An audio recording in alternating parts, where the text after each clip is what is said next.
So today I wanted to build on top of the commentary I had in the last episode, in which I was answering the question of how to respond to questions about Occupy Wall Street, and what's their point, what do they hope to achieve, that sort of thing. So to answer the question about Occupy Wall Street that is assuming that they need to have a goal in order to be successful, so they ask, what is their goal, what is their plan, what do they hope to achieve? I made a comparison to the Industrial Revolution. So, you can ask yourself, and you can even respond to the person asking you this question and ask them, who orchestrated the Industrial Revolution? It was a massive world-changing event that fundamentally changed the way, essentially, everything was done because of a massive amount of invention and technological advancement that really fundamentally changed the way people live. So because it was such a big, we call it a revolution for a reason. It was such a big revolution that it must have been orchestrated. You have to plan something like that, right? Well, clearly the answer is actually no.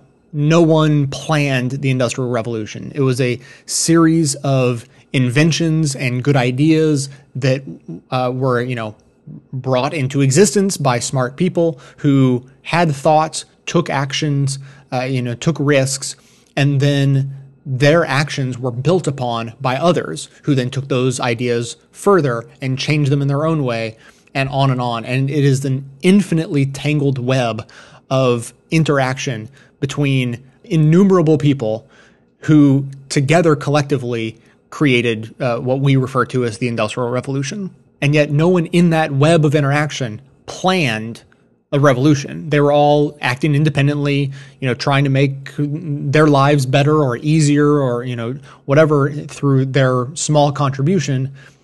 But they didn't have a long-term plan for how their actions would affect the world as a whole. And yet collectively they did. So my answer, again, about Occupy Wall Street is that no individual part of the movement needs to have a plan for how their actions will affect change later. They just have to know that taking action has the chance to make change. It often takes 1,000 sparks before you finally start a fire, but if you keep sending metaphorical sparks over and over and over, eventually it'll catch.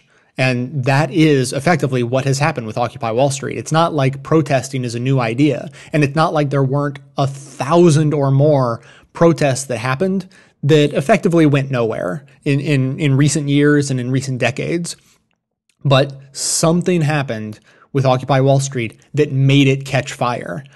So now that it's here, it's our job to fan it and encourage it and, work with it, add your own creativity to it, draw your own ideas from it, and be part of the collective that moves the movement forward in such a way that we hope will create positive change, even if you don't know how exactly we'll get from here to there.